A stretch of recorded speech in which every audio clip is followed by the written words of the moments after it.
앞날을 예지하는 눈을 가지게 됩니다. 아, 그래요? 박검사, 당신 아마 교육 보러 가게 될 거예요. 뭐 화를 펄컥 내. 육체적인 사랑이 더 중요하나. 남녀가 만나서 우리 일반인들도 이렇게 아오를 지어서 살면 실생활에 도움이 될까요?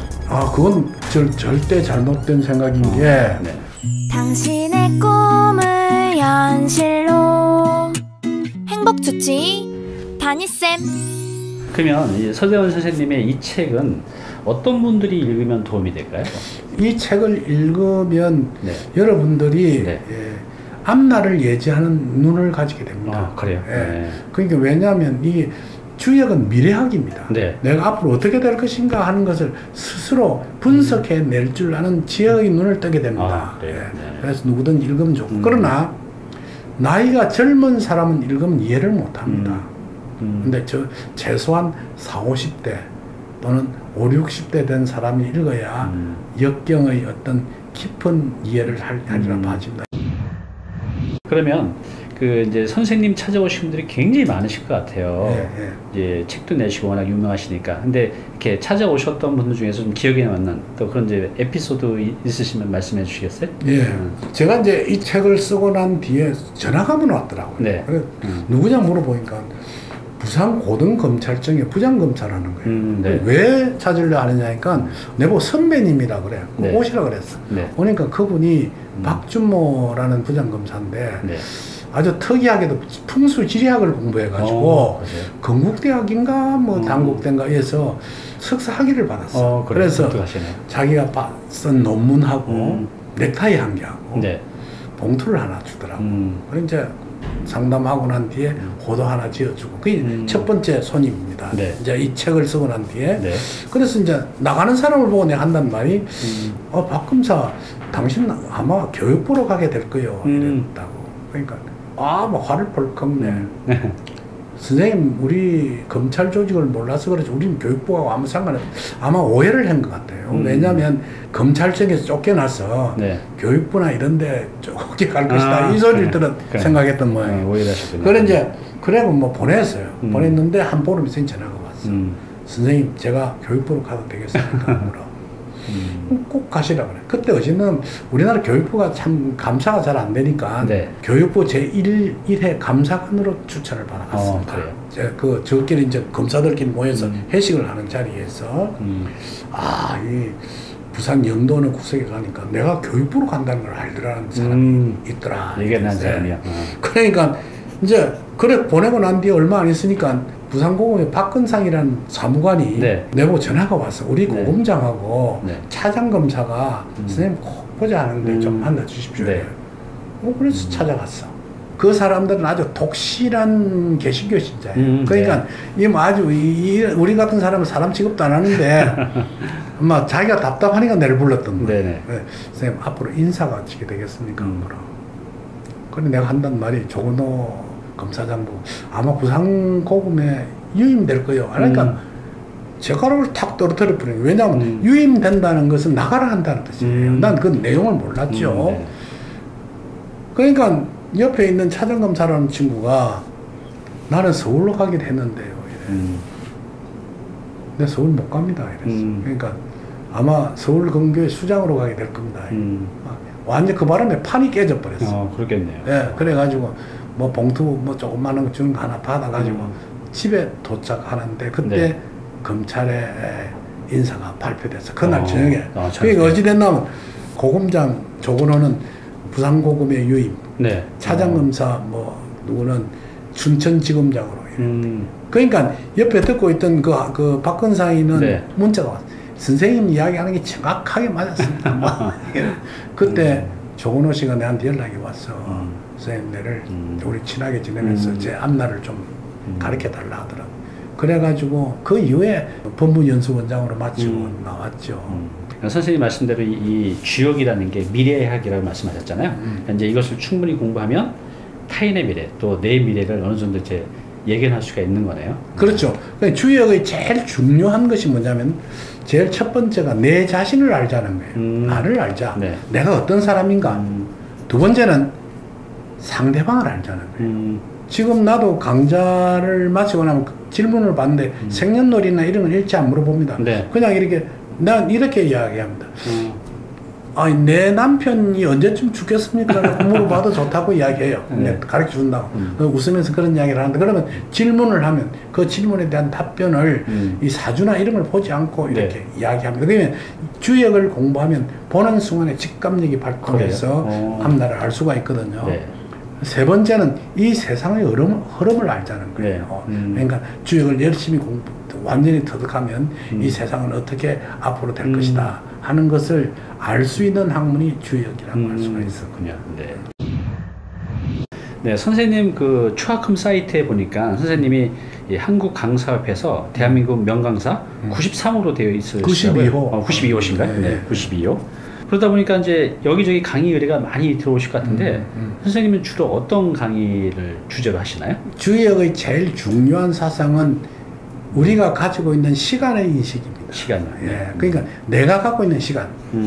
역경은 태어나면서부터 죽는 순간까지만 이야기를 하지 네. 사후의 이야기는 없습니다. 그래요? 죽고 난 이후의 이야기는 뭐 천당을 간다, 지옥을 간다는 이야기도 없고 네. 다시 환생한다는 이야기도 없습니다. 그러니까 다른 종교하고 절대 부딪힐 수가 없어요. 그러네요. 예, 그러니까 살아있는 순간까지만의 설명이거든요. 그 이야기를 하는 겁니다. 시간을 인식하도록 하라. 내가 앞으로 어떻게 살 것인가에 대한 시간. 나는 이대로 살다가 맞을 것인가. 나의 건강은 어떨 것인가. 이제 역경은 무려 이런 것까지 이야기합니다. 사랑을 하는데 정신적인 사랑이 중요합니까? 육체적인 사랑이 중요합니까? 흔히들 정신적인 사랑이 역경은 웃기는 소리라. 그래요? 야, 육체적인 사랑이 더 중요하다는 거예요. 왜냐하면 남녀가 만나서 한마디로 섹스가 맞아야 잘 산다는 것이 역경의 이야기입니다. 우리가 속궁합 보는 게 다 그런 이유가 있었네요. 예. 두 번째는 우리가 외비지와 내비지가 있는데 우리가 겉으로 멋있게 보이는 것이 중요한가? 속 내용이 아주 알차고 좋아야 하는가? 그럼 사람들이 속 내용이 좋아요. 그건 아니라 했어요. 겉이 좋아야 한다. 그래요? 그러니까 바깥에 옷을 잘 입고 단정하게 하고 외모를 잘 가꾸는 사람이 운이 오는 것이지 내용은 그거 운이 오는 것하고 아무 관계가 없다는 거예요. 네. 물론 관계는 조그맣게 아주 미미하게 한다는 거예요. 그렇듯이 주역의 이야기라는 것이 아주 현상의 이야기와 같습니다. 너무 현실적이네요. 예. 그 다음에 이제 우리의 역경에서 이야기가 세 가지 남자로서 제일 중요한 것이 있다고 했는데 내가 만일 대통령이 되고 큰 관직을 가졌을 때는 그 직위를 이용해서 국민들을 어렵게 만들면 대통령이나 높은 관직의 자격이 없다는 거예요. 두 번째는 CEO가 가지고 내가 회사의 사장으로서의 자격이 무엇이냐 하면 내가 가지고 있는 직원들을 어렵게 만들면 안 된다는 거죠. 내가 운영을 잘못하거나 보정을 잘못 쓰거나 내 형제들한테 휩쓸려 가지고 회사를 어렵게 만들어서 실직자를 만들면 그건 CEO의 자격이 있다는 거예요. 맞습니다. 세 번째, 가장으로서는 가족들을 먹이 살리고 부유하게 만들고 행복하게 해줘야 할 그 사람이 가족들을 거리에 내보내기도 하고 집을 격매에 앉히고 온갖 짓을 다 하는 건 가장으로 자격이 없는 일. 이 3원칙을 역경에서 이야기합니다. 이러한 훌륭한 이야기들을 간추려서 강좌에서 이야기를 하고 그걸 가지고 삶의 기반으로 잡도록 해주는 것이 제 강좌의 뜻이라고 할 수 있습니다. 저도 선생님 예전 강의 듣고 깨달은 게 있어요. 그 삶에 살아가면서 많이 도움이 됐는데 그때 1시간짜리 강의였거든요. 그래서 이제 나중에 또 선생님 강의가 준비되면 저희 단위TV 우리 시청자분들하고 지금 방금 말씀하신 그런 것들을 좀 널리 알려주시는 기회를 주셨으면 그렇게 좋겠습니다. 합시다. 이제 선생님이 제 아호죠. 단위를 이제 주셨잖아요. 근데 이제 이름이라는 게 내가 하는 것보다는 타인이 이렇게 저를 이렇게 불러주잖아요. 근데 저도 이렇게 단위쌤 타인들이 저한테 이렇게 불러주면서 그 기운이 저한테 오는 것 때문인지 그 이름값대로 좀 살아가려고 저도 의식하고 노력하고 점점 그렇게 돼가는 것 같아요. 우리가 이렇게 이름을 이렇게 잘 지어야 되는 이유가 있는 건가요? 그게 또 필요한가요? 예, 예를 들어 설명하면 이렇습니다. 똑같은 집을 2개 지어 놨어요. 근데 이름을 어떻게 지어? 하나는 잠자는 집, 하나는 화장실 이렇게 지으면 들어가서 잠자는 집은 잠자는 데로 들어가려고 하고 화장실은 용변을 보러 들어가려고 할 것이란 말이에요. 그러니까 그 이름이 네. 그 사람의 기륭화복 속에 어떠한 것을 가지느냐가 참 중요하거든요. 그래서 네. 개명도 하고 이러는데 네. 부모가 지어준 이름을 바꾼다는 것도 보통 용기로 사는 것이 아니니까 그렇죠. 네. 그 점은 잘 알아서 하셔야 되고 네. 만약 그것보다 더 중요한 것은 그러한 내가 결정적인 어려움이 있을 때 새로운 이름을 짓는 것을 아오라합니다. 한국에서는 내가 성명도 있고 네. 이름도 있고 네. 아오도 있고 닉네임도 있고 네. 여러 가지 이름을 쓰지 않습니까? 네. 그러한 것들을 잘 활용해서 네. 자기의 입지를 갖추는 것이 좋습니다. 제 아오가 초아인데 네. 초아라는 것은 초아 선생님 할 때는 어울리지만은 초아 형님 할 때는 잘 안 어울리거든요. 그러니까 일생 선생으로 살아라는 이름입니다. 그러니까 담임이라는 건 담임쌤 하니까 굉장히 친밀감을 가지거든요. 사람들이 따르게 되고 흉물이 없어지고 가까워지고 하는 그런 것에 쓰는 것이죠. 그럼 선생님만의 어떤 장명하는 방법이 또 있으신 건가요? 저는 일생을 붓글씨로 쓰면서 역경을 공부했기 때문에 사람을 보면 무슨 아오를 지어줘야 한다는 것이 영감적으로 떠오르거든요. 그걸 가지고 아오를 짓고 이렇게 합니다. 그러니까 선생님이 그때 제가 강의를 갔을 때 상담하면서 식사하시다가 저를 딱 보더니 이렇게 이제 자꾸 즉흥적으로 지어줬어요. 근데 그때 이제 저를 보면서 이렇게 단이라고 지어준 이유가 있으신가요? 기억이 나세요? 예, 그 당시에 왜냐하면 단이라는 자는요.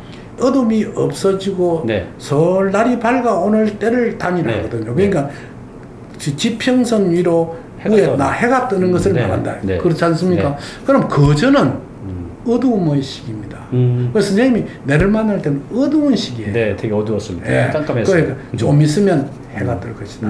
그때 당신의 모든 이력이 빛날 것이라는 걸 예측했기 때문에 이 이름을 지어준 거예요. 너무 다시 한번 감사드립니다. 네. 이제 아오라는 게 굉장히 대단한 사람들만 짓는 거 아닌가 이렇게 생각을 해서 저도 이 이름을 받을 때 이걸 써도 되나 이런 고민을 했었는데 우리 일반인들도 이렇게 아오를 지어서 살면 실생활에 도움이 될까요? 그건 절대 잘못된 생각인 게 나이가 들면 부모가 지어진 이름을 함부로 쓰면 안 됩니다. 그렇지 않습니까? 이름이 뭐 성철이거든. 야, 성철을 하는 건 어린 시절에 하는 것이지 나이가 들면 선생님을 보면 이름을 안 부르고 담임쌤 좀 이렇게 부르지 않습니까? 그러고 저 친구가 찾아오면서 문을 열고 들어오면서 단이 있는가 하고 들어오죠. 그렇지 않습니까? 그게 바로 이 이름이 가지고 있는 위력입니다. 그래서 누구든지 나이가 들면 자기 이름을 버리고 버리는 것이 아니라 그걸 감추고 겉으로는 새로운 아오를 지어서 그걸 쓰게 하는 겁니다. 근데 아오를 지어줄 사람이 없으니까 지가 짓든지 철학가네가 짓든지 하는데 그건 좀 삼가해야 되지 않겠나 하는 생각이 듭니다.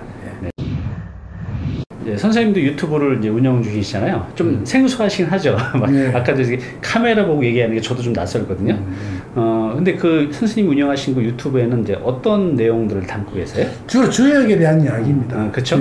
주역에 대한 이야기, 주역의 지혜 뭐 이런 것들인데 내가 유튜브를 운영해 보니까 그 학문적으로만 이야기하면 딱딱하니까 이제 앞으로는 질문이라든지 지금 현재 실생활에 아주 복잡한 이야기들 이런 것들을 우스갯소리와 비슷하게 아주 가볍게 풀어가는 그런 걸 했으면 좋겠는데 내가 나이가 들고 또 집이 부산이라 보니까 잘 자주 못하는 것이 하나의 의미라고 할 수가 있어요. 그래서 이제 많은 분들이 또 궁금해하고 또 콘텐츠가 너무 좋아요 잡았는데 그래서 좀 힘드시면 우리 국민들을 위해서 좀 더 많은 콘텐츠 좀 만들어 주시기 바랍니다.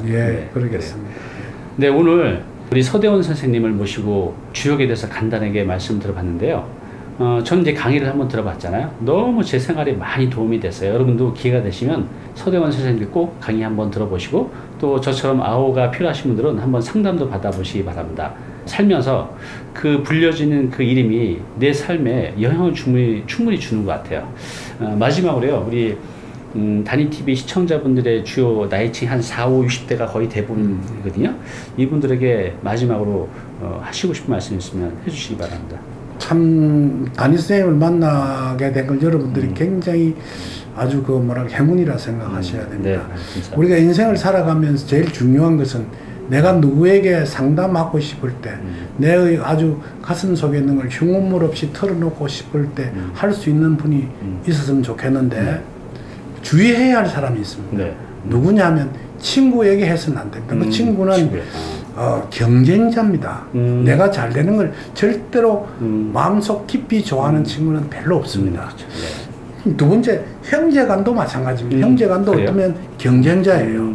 그렇기 때문에 어려운 일이 있으면 우리 담임쌤을 찾아와서 본인의 어떤 삶을 잘 이렇게 상담해 보시고, 또 내 자신이 혼자서 선택하는 것보다는 뭐 누군가 의논해서 해야만이 실패하는 확률이 줄어듭니다.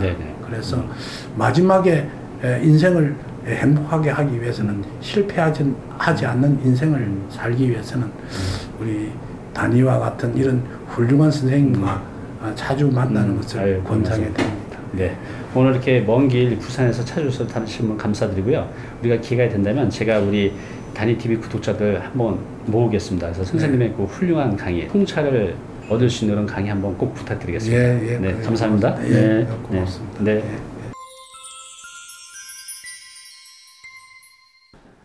네, 오늘 정보 도움이 좀 되셨나요? 앞으로 이런 정보 계속 받아보실 분은요, 여기 구독 부탁드리고요. 그 다음에 오른쪽은 제가 추천한 영상입니다. 꼭 한번 보시기 바랍니다.